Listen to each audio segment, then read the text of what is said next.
Welcome to another Discreet development update for the week of September 20th, 2021. I'm here as always with lead developer Brandon Kerner. Brandon, it's great to talk to you again. Nice to talk to you again too. Can you tell me a little bit about what the team's been working on for the past few weeks? So we've been working on a number of things. One of the big things we've been working on is getting networking done. So I talked about that in the last developer update, but this week and last week have been the big weeks for really making progress on that. Our team has done a lot of research on the best ways to optimize our network in terms of speed and also throughput. And we've really been putting a lot of progress into developing the encrypted peer-to-peer Discreet implementation. It's finally being tested and it's gotten an initial implementation. We switched over from UDP to TCP.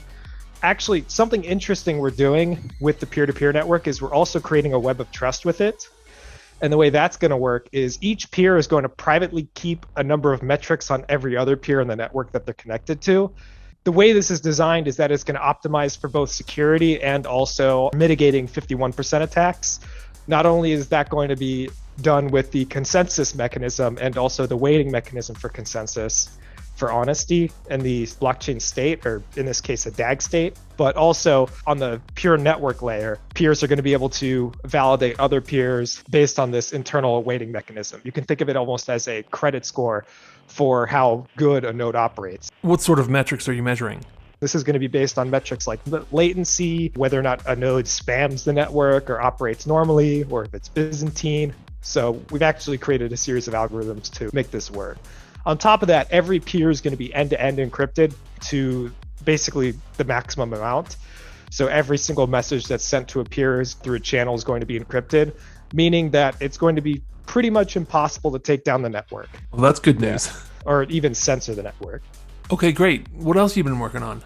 Including the networking stuff, we're also finally done the initial implementation of our database. So we use Lightning DB, which is an LMDB wrapper for .NET Core 3.1. Currently, it's in its initial implementation state. Over the next few weeks and few months, it's going to see a lot of optimization. But for now, we're comfortable where it is for testing purposes. We're going to put a lot more energy and effort into making it as optimized as possible for multiple different distributions.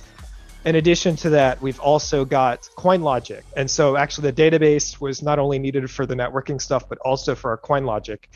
We can begin validating every kind of coin object. So this is our bullet proofs, our range proofs, our triptych signatures. All of that's finally going to be implemented as logic into validating transactions and blocks in our coin logic, which is basically the core of what Discreet is in terms of the transaction logic.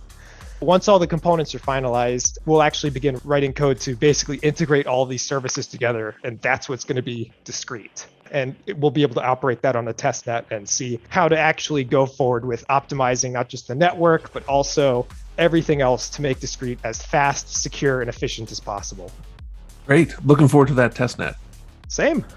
So when testnet launches, is that going to be a private testnet or a public one? Are people going to be able to use it?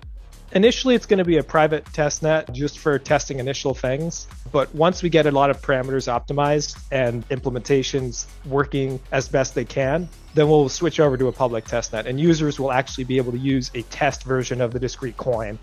We're really excited to move forward with that as soon as possible. Like we said on our roadmap, we wanted it by end of year to have some form of public testnet people can use. I know the team is working on other projects like the Decentralized Privacy Research Lab, or DPRL. Are there any updates you can give us on that?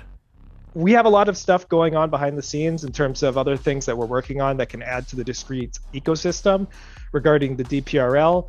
We are working on that and things are progressing, and hopefully we'll have a lot more to talk about later in October. That's great, Brandon. Thanks so much. Really appreciate it. Keep up the good work. Awesome. Thank you.